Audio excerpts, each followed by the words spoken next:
نبی کریم صلی اللہ علیہ وسلم کی بہت بڑی خبر۔ نبی کریم صلی اللہ علیہ وسلم صحابہ کرام کو بہت اہم خبر سنانا چاہتے تھے۔ لوگوں کو جمع کرنے کے لیے اذان ہوئی۔ مدینہ کے تمام مرد اور عورتیں مسجد میں جمع ہو گئے۔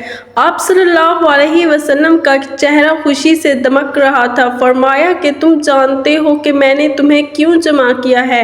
صحابہ کرام کا تجسس مزید بڑھ گیا۔ پھر فرمایا، بسم اللہ الرحمن الرحیم، شروع اللہ تبارک و تعالیٰ کے نام سے جو بڑا مہربان نہایت رحم کرنے والا ہے۔ مسجد نبوی صلی اللہ علیہ وسلم سے اذان کی آواز بلند ہوئی تو مدینہ کے سارے لوگ کام چھوڑ کر مسجد کی طرف چل دیے۔ اذان آج معمول سے ذرا پہلے ہوئی تھی۔ کچھ لوگوں نے یہ محسوس بھی کیا کہ ابھی نماز کے لیے کچھ وقت باقی ہے، لیکن بلاوا چونکہ مسجد سے آیا تھا اس لیے سب نے اپنے کام ادھورے چھوڑ دیے اور حاضر ہو گئے۔ نبی اکرم صلی اللہ علیہ وسلم کبھی کبھار ایسا فرمایا کرتے تھے جب کبھی صحابہ کرام کو کسی خاص بات سے آگاہ کرنا ہوتا تو آپ حضرت بلال رضی اللہ تعالیٰ عنہ کو بلاتے اور انہیں اذان دینے کا حکم فرماتے۔ حضرت بلال رضی اللہ تعالیٰ عنہ اذان دیتے تو صحابہ کرام اپنا تمام کام چھوڑ کر مسجد میں حاضر ہو جاتے۔ آج بھی کچھ ایسا ہی معاملہ تھا۔ نبی اکرم صلی اللہ علیہ وسلم صحابہ کرام کو بہت اہم خبر سنانا چاہتے تھے۔ لوگوں کو جمع کرنے کے لیے اذان ہوئی۔ مدینہ کے تمام مرد اور عورتیں مسجد میں جمع ہو گئے۔ اللہ کے نبی حضرت محمد صلی اللہ علیہ وسلم مسجد میں بیٹھے ہوئے تھے اور آپ صلی اللہ علیہ وسلم کا چہرہ خوشی سے دمک رہا تھا۔ مسجد میں آنے والے صحابہ کرام نے نبی اکرم صلی اللہ علیہ وسلم کو حشاش بشاش دیکھا تو سمجھ گئے کہ کوئی بہت اہم خبر ہے جس سے آپ لوگوں کو آگاہ کرنا چاہتے ہیں۔ نبی اکرم صلی اللہ علیہ وسلم نے منبر پر بیٹھے ہوئے صحابہ کرام رضی اللہ تعالیٰ عنہ کو مخاطب کرتے ہوئے فرمایا، تم جانتے ہو کہ میں نے تمہیں کیوں جمع کیا ہے؟ صحابہ کرام رضی اللہ تعالیٰ عنہ نے بلند آواز میں جواب دیا، اللہ تعالیٰ یا اللہ کے رسول اللہ صلی اللہ علیہ وسلم ہی بہتر جانتے ہیں۔ صحابہ کرام رضی اللہ تعالیٰ عنہ کا تجسس مزید بڑھ گیا۔ ناظرین محترم، ہر کوئی اپنی اپنی جگہ بیٹھا شوق سے سن رہا تھا اور دل ہی دل میں سوچ رہا تھا کہ نہ جانے آج کون سی اہم خبر ہے جسے سنانے کے لیے آپ صلی اللہ علیہ وسلم بڑے خوش ہو رہے ہیں۔ نبی اکرم صلی اللہ علیہ وسلم نے صحابہ کرام کو مخاطب کر کے فرمایا، میں نے تمہیں اس لیے جمع کیا کہ تمیم داری ایک عیسائی نوجوان تھا۔ اللہ تعالیٰ نے اسے ہدایت نصیب فرمائی اور اب وہ اسلام لا چکا ہے۔ وہ میرے پاس آیا، اس نے بیعت کی اور اسلام قبول کر لیا۔ میں نے اپنی باتوں کے دوران مجھے ایسی بات بتائی جو میں تمہیں بتانا چاہتا ہوں اور تمہیں اکثر اس بات سے خبردار کر چکا ہوں۔ تمیم نے مجھے بتایا کہ مجھے ایک دفعہ سمندر میں سفر کرنا پڑا۔ ہم کل 30 آدمی تھے۔ کشتی سمندر کی موجوں کے تھیڑے کھاتی لہروں پر تیرتی چلی جا رہی تھی۔ اچانک سمندر میں طوفان آ گیا۔ تیز ہوا چلنے لگی، پانی کی لہریں اچھل اچھل کر بلند ہونے لگی۔ کشتی کے مسافر پریشان ہو گئے۔ ہر کوئی اپنے اپنے خداؤں کو پکارنے لگا۔ کسی کو کچھ سمجھ نہیں آ رہا تھا کہ کیا کرے۔ سمندر سے اٹھنے والی لہریں ایک سمت کی بجائے ہر طرف سے کشتی کو اپنی لپیٹ میں لے رہی تھی۔ کشتی اپنی منزل سے ہٹ کر سمندر کی طوفانی موجوں کے رحم و کرم پر تھی۔ ایک طرف سے آنے والا پانی کا ریلا کشتی کو اپنے ساتھ بہا لے جاتا تو دوسری طرف سے اس میں بھی بڑی موج کشتی کو اپنے ساتھ کسی اور سمت لے جاتی۔ کشتی کا ملاح کچھ دیر تک تو سمندر کی بے رحم موجوں کا مقابلہ کرتا رہا اور اپنی کشتی کو بھنور سے نکالنے کی ہر ممکن کوشش میں رہا، لیکن جب اس کی ہر تدبیر ناکام ہو گئی تو وہ بھی ایک طرف ہو کر بیٹھ گیا۔ مسافروں کے ساتھ ساتھ خود ملاح بھی پریشان ہو گیا تھا کہ ایسی بے رحم موجوں کا مقابلہ کیسے کرے۔ ڈوبتے سورج نے مسافروں کی پریشانی میں اور بھی اضافہ کر دیا۔ سورج غروب ہونے کے قریب تھا، اس کی روشنی ایسا ختم ہوتی چلی جا رہی تھی۔ اپنی منزل کی خبر ہوتی تو رات ہونے کا کوئی ڈر نہ تھا، لیکن اب تو یہ خبر بھی نہ تھی کہ کشتی کس سمت جا رہی ہے اور سمندر کی لہریں کشتی کو کب تک سلامت رہنے دیں گی۔ رات ہوئی اور کشتی اس طرح سمندر کی مچلتی لہروں پر ڈولتی رہی۔ کسی کو کچھ خبر نہ تھی کہ کشتی کس سمت رواں ہے، اس کا انجام کیا ہوا۔ رات کا اندھیرا اور پھیل گیا تو سمندر میں ہر طرف تاریکی چھا گئی۔ کشتی کے مسافر اب ایک دوسرے کو دیکھ بھی نہیں سکتے تھے، بس ایک آواز تھی جو آدمی کے موجود ہونے کا پتہ دیتی تھی۔ یوں ہی خوف و وحشت کے عالم میں رات بیت گئی اور صبح ہوتے ہی اندھیرے کی جگہ سمندر میں چاروں طرف روشنی پھیلنے لگی۔ کشتی کے رات بھر چلنے کے بعد کسی کو معلوم نہ تھا کہ کس جگہ پہنچ گئے ہیں۔ رات بھر کشتی ہی کولے کھاتی پانی کی لہروں پر تیرتی رہی۔ اب صبح ہونے پر بھی سمندر کی موجیں جس طرف پانی کا بہاؤ کر دیتی، کشتی اسی طرف چلنے لگتی۔ یوں سمندر میں پھنسے ایک دن اور گزر گیا۔ رات آ گئی، پھر رات کے بعد دن اور دن کے بعد رات آتی ہے اور کشتی کو سمندر میں پھنسے پورے 3 دن گزر گئے۔ 3 دن بعد سمندر میں بھولے بھٹکے مسافروں کو دور کہیں ایسا نظر آیا جیسے کچھ درخت سمندر میں کھڑے ہوں۔ مصیبت میں پھنسے ان مسافروں کے لیے وہ درخت زندگی کی نئی امید بن گئے۔ ڈوبتے کو تنکے کا سہارا کی مثال تھی۔ کشتی کے مسافر جو موت کی امید کر بیٹھے تھے، ان کے چہروں پر اب زندگی کی مسرتیں دوڑ رہی تھی۔ کشتی اور قریب ہوئی تو درخت واضح دکھائی دینے لگا۔ سورج غروب ہونے کے قریب تھا اور ملاح 3 دنوں میں ملنے والا پہلا موقع کھونا نہیں چاہتا تھا۔ اسے ڈر تھا کہ اگر رات ہو گئی تو سمت کا اندھیرا لگانا مشکل ہو جائے گا۔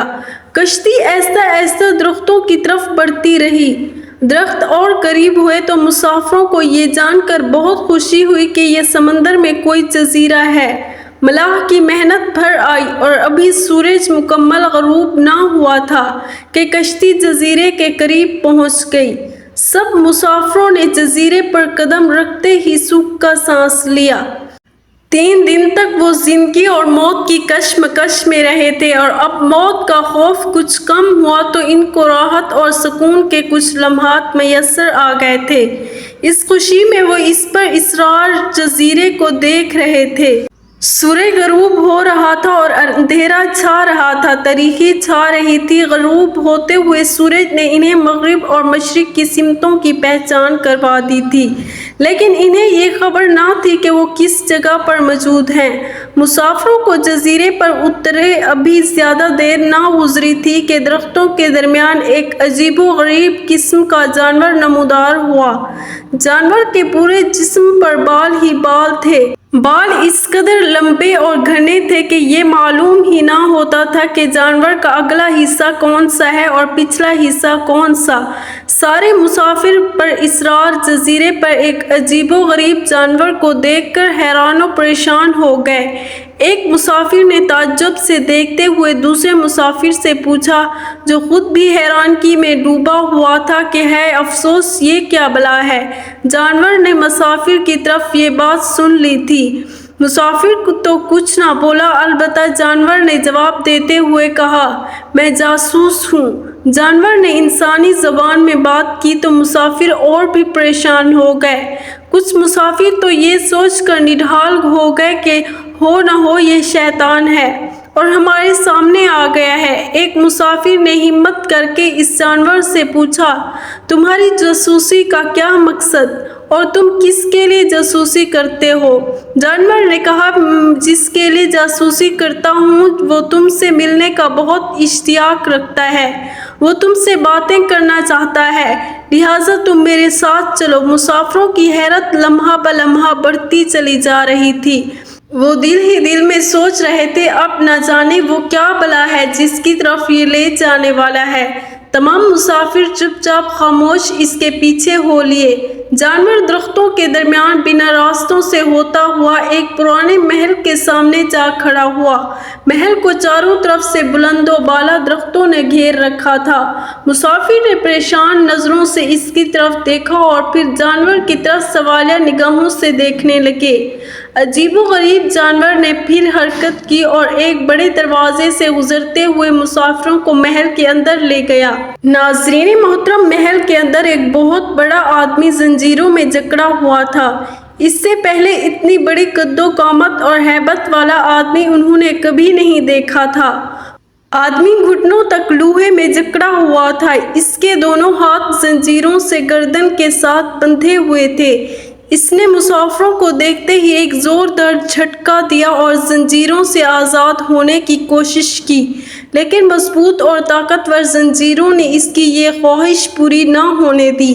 مسافر حیرت میں ڈوب گئے اور جزیرہ ان کے لیے اس قدر پراسرار تھا کہ ہر قدم پر انہیں کسی نہ کسی پریشان کن حیرت ناک مرحلے سے دوچار ہونا پڑا۔ ایک مسافر نے زنجیروں میں جکڑے ہوئے اس بدصورت ہیبت ناک آدمی سے پوچھا، کم بخت تم کیا چیز ہو؟ اس نے جواب دیا، میں کیا ہوں اور کون ہوں یہ تو تم جان ہی لوگے، پہلے تم یہ بتاؤ کہ تم کون ہو؟ مسافر نے جواب دیا، ہم عرب کے لوگ ہیں۔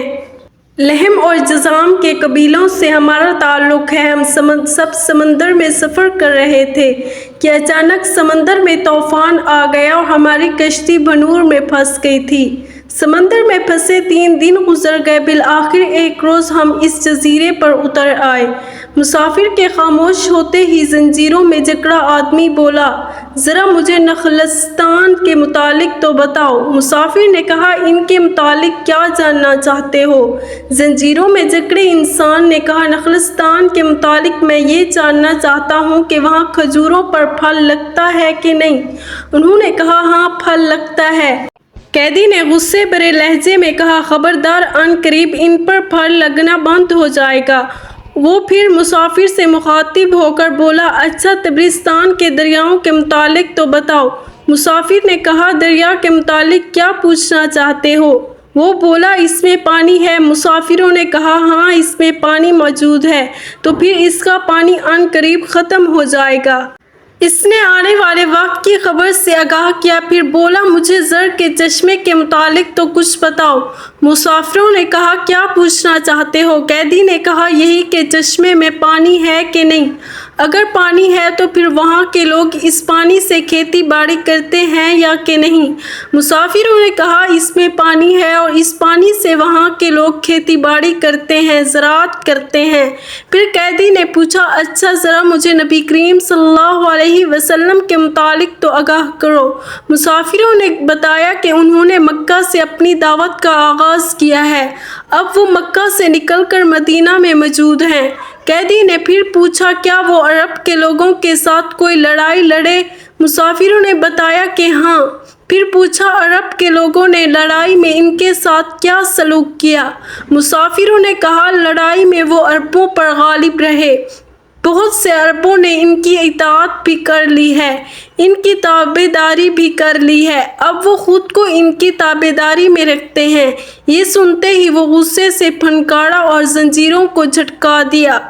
مسافروں کو مخاطب کر کے بولا، اب تم کو خود کے متعلق بتاتا ہوں، میں دجال ہوں اور تمہاری باتوں سے یہ معلوم ہوتا ہے کہ مجھے یہاں قید سے جلد چھٹکارا ملنے والا ہے۔ لگتا ہے وہ زمانہ قریب آ گیا ہے جب مجھے یہاں سے نکلنے کی اجازت ملے گی اور 40 دنوں میں ساری دنیا گھوموں گا، ساری دنیا کا چکر لگاؤں گا۔ کوئی بستی اور گاؤں ایسا نہ ہوگا جہاں سے میرا گزر نہ ہو۔ ہاں، مکہ اور مدینہ کے شہروں میں جانا میرے بس سے باہر ہے، مجھے وہاں جانے کی اجازت نہیں۔ میں ان دونوں شہر میں داخل ہونے کی کوشش بھی کروں گا تو میرے آگے فرشتے رکاوٹ بن جائیں گے، آڑ بن جائیں گے، ان کے ہاتھوں میں تلواریں ہوں گی، وہ مجھ سے لڑیں گے۔ صحابہ کرام رضوان اللہ تعالی علیہم اجمعین بڑے انہماک سے نبی کریم صلی اللہ علیہ وسلم کی زبانی حضرت تمیم داری رضی اللہ تعالی عنہا کے اس پر اسرار جزیرے پر دجال سے ملنے کی داستان سن رہے تھے۔ نبی اکرم صلی اللہ علیہ وسلم نے ممبر پر بیٹھے بیٹھے لاٹھی اٹھائی اور اس کو زور سے ممبر پر مارا۔ صحابہ کرام اس دلچسپ داستان میں کھوئے ہوئے تھے۔ وہ لاٹھی کی آواز پر متوجہ ہوئے تو نبی اکرم صلی اللہ علیہ وسلم نے فرمایا، طیبہ یہی ہے، طیبہ یہی ہے، طیبہ یہی ہے۔ طیبہ سے مراد مدینہ منورہ ہے اور دجال اس شہر میں داخل نہیں ہو سکتا۔ کیا میں تمہیں پہلے سے اس دجال کے متعلق آگاہ نہیں کر چکا؟ صحابہ کرام نے جواب دیا، ہاں یا رسول اللہ صلی اللہ علیہ وسلم، بالکل، آپ پہلے ہی اس کے متعلق آگاہ کرتے رہے ہیں۔ نبی اکرم صلی اللہ علیہ وسلم نے فرمایا، تمیم داری نے جب یہ بات مجھے بتائی تو اس فتنہ دجال ہی کا ایک حصہ تھی جس کے متعلق میں تمہیں آگاہ کرتا رہتا ہوں، اور یہ جان لو کہ کیا وہ شام یا یمن کے سمندر میں ہے، نہیں بلکہ وہ مشرق کی طرف ہے۔ نبی اکرم صلی اللہ علیہ وسلم نے اپنا ہاتھ مشرق کی طرف کیا، مشرق کی طرف بحر ہند ہے۔ حضرت تمیم داری رضی اللہ عنہ کی کشتی طوفان میں پھنس کر جس پر اسرار جزیرے پر پہنچ گئی تھی، وہ اس بحر ہند میں کہیں ہے۔ اس پر اسرار جزیرے میں جہاں دجال قید ہے، اس کے متعلق حضرت تمیم داری رضی اللہ عنہ کے بعد اب تک کوئی نہیں پہنچ سکا، اور نہ ہی کسی کو اس پر اسرار جزیرے کے متعلق کوئی خبر ہے۔ حضرت تمیم داری رضی اللہ عنہ حضرت عیسیٰ علیہ السلام کے مذہب کے ممتاز عالم تھے اور انجیل پر پوری دسترس رکھتے تھے، لکھنا پڑھنا جانتے تھے۔ زمانہ جاہلیت میں نیک فطرت غریبوں محتاجوں کے سہارا تھے۔ یہود و نصارہ کے ممتاز علماء میں آپ رضی اللہ عنہ کا شمار ہوتا تھا۔ ابن ہجری رحمۃ اللہ علیہ نے تہذیب التہذیب میں لکھا ہے کہ وہ کتاب عہد قدیم اور جدید کے ماننے والوں میں سے تھے، اس وجہ سے یہود و نصارہ دونوں ان کو اپنے علماء میں شمار کرتے تھے۔ آپ بہت ہی ذہین تھے، جو کچھ پڑھتے ازبر کر لیا کرتے تھے۔ آپ کی طبیعت میں عجز و انکساری کوٹ کر بھری ہوئی تھی، ریاکاری، نمود و نمائش سے سخت نفرت تھی، ظاہر و باطن شفاف تھا، ذی شعور اور معاملہ فہم تھے۔ مکہ اور مدینہ کے لوگ تجارت کے سلسلے میں اکثر ملک شام جاتے رہتے تھے۔ ان سے آپ صلی اللہ علیہ وسلم اور آپ صلی اللہ علیہ وسلم کی دعوت توحید کا حال سن کر ان کے دل اور ضمیر نے آپ صلی اللہ علیہ وسلم کی دعوت کی صداقت کو گواہی دی اور وہ حق کی جانب مائل ہو گئے، تاہم عرصے تک انہیں آبائی وطن سے باہر نکلنے کا موقع نہ ملا۔ سن 9 ہجری میں وہ اپنے بھائی نعیم کے ساتھ مدینہ طیبہ آئے اور نبی اکرم صلی اللہ علیہ وسلم کی خدمت اقدس میں حاضر ہوئے۔ ہجرت نبوی صلی اللہ علیہ وسلم کے بعد چند ماہ میں مسجد نبوی تعمیر ہو گئی۔ اس کی تعمیر میں صحابہ کرام رضی اللہ عنہم اور آپ صلی اللہ علیہ وسلم نے بنفس نفیس حصہ لیا۔ یہ مسجد ہر قسم کے تکلفات سے خالی اور انتہائی سادگی کا مداح تھی۔ کچی اینٹوں اور ناتراشیدہ پتھروں کی دیواروں میں کھجور کے ستون اور کھجور کے پتوں کا چھیپڑا اور سنگریزوں کا فرش تھا، لیکن اس کو جن مقدس ہاتھوں نے تعمیر کیا، جن کے سجدوں سے یہ معمور ہوئی، ان کی عظمتوں کے سامنے فلک الافلاک کی رفتیں ہینچ تھی۔ سالیہ سال تک مسجد النبوی روز اول کسی سادگی پر قائم رہی، یہاں تک کہ رات کو روشنی کا بھی کوئی اہتمام نہیں تھا۔ صحابہ کرام چاند یا ستاروں کی روشنی میں نماز ادا کرتے تھے، البتہ کبھی کبھی صحابہ کھجور کی شاخوں میں مشعلیں جلا کر لے آتے تھے۔ ابن کثیر نے لکھا ہے کہ حضرت تمیم داری رضی اللہ عنہ ملک شام سے مدینہ طیبہ آتے وقت اپنے ساتھ کچھ قندلیں اور ان میں جلانے والا تیل اپنے ساتھ لائے۔ 9 ہجری کا ذکر ہے کہ ایک رات نبی اکرم صلی اللہ علیہ وسلم مسجد میں نماز کے لیے تشریف لائے تو آپ صلی اللہ علیہ وسلم نے دیکھا کہ مسجد میں جا بجا قندلیں لگی ہوئی ہیں اور ان کی روشنی نے مسجد کو بقائے نور بنا رکھا ہے۔ آپ صلی اللہ علیہ وسلم کے چہرے مبارک پر بشاشت پھیل گئی اور آپ صلی اللہ علیہ وسلم نے صحابہ کرام سے پوچھا، آج مسجد میں روشنی کس کس نے کی ہے؟ انہوں نے ایک نہایت ہی پاکیزہ صورت اور خوشپوش صاحب کی طرف اشارہ کیا۔ آپ صلی اللہ علیہ وسلم نے ان کے کام پر بے حد خوشی کا اظہار فرمایا اور ان کے لیے بہت ہی دعائیں دی اور فرمایا اگر میری کوئی بیٹی ہوتی تو میں اس کا نکاح روشنی کرنے والے اس شخص سے کر دیتا۔ اس وقت مسجد میں آپ صلی اللہ علیہ وسلم کے چچا زاد بھائی حضرت نوفل بن حارث بن عبد المطلب بھی موجود تھے۔